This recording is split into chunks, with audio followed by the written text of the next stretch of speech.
আমার প্রিয় ছাগল খামারি ভাই ও বন্ধু, সবাইকে সকলের উদ্দেশ্যে এই ভিডিওটা। আজকে থাম্বনেল দেখে বুঝতেই পাচ্ছেন আমার কিসের ওপর ভিডিও এটা। আগে আমি কি ছিলাম আর এখন বর্তমানে কি হয়েছি, এটা সম্পূর্ণ পরিশ্রম আর ত্যাগ। যে পরিশ্রম আর ত্যাগ আর কোনো লক্ষ্য যদি স্থির থাকে, সে অবশ্যই সাকসেস পাবেই পাবে। আর পরিশ্রমই ছাগল পালনে সাফল্যের একমাত্রই চাবিকাঠি।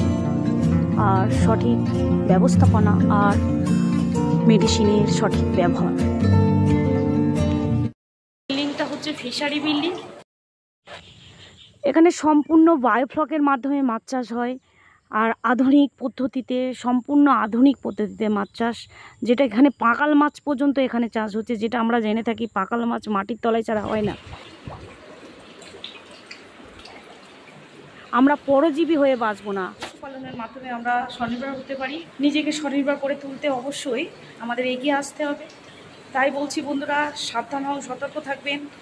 লক্ষ লক্ষ টাকার ক্ষতির হাত থেকে আপনারা বেঁচে যাবেন, কারণ সব কিছু সিস্টেম আছে, শেখার বিষয় আছে, জানার বিষয় আছে, যেগুলো না জানলে কি। মাছ চাষ করেছে বহু খামারি, অনেক লক্ষ লক্ষ টাকা ডুবিয়েছে। তা টোটাল প্রপার নলেজ রেখে তারপরে এই সেক্টরে আসবেন, না হলে প্রচুরভাবে আর্থিক ক্ষয়ক্ষতি হবে। সেই জন্য বন্ধুরা অবশ্যই প্রপার নলেজ নিয়ে তারপরে এই সেক্টরে আসবেন। না হলে নলেজ না থাকলে যে কোনো সেক্টর বলো, সে গোটারি হোক বলুন আর ডেয়ারি বলুন আর পিগারি বলুন, যে কোনো সেক্টর বলুন, তার ক্ষতির সম্মুখীন আছে। সেই জন্য ক্ষতির হাত থেকে বাঁচতে আপনাদেরকে অবশ্যই নলেজ নেবেন, প্রশিক্ষণ নেবেন কোনো একটা ভালো প্রতিষ্ঠান থেকে। থ্যাংক ইউ, ধন্যবাদ। যদি ভিডিওটা ভালো লেগে থাকে অবশ্যই লাইক, শেয়ার, কমেন্ট করবেন।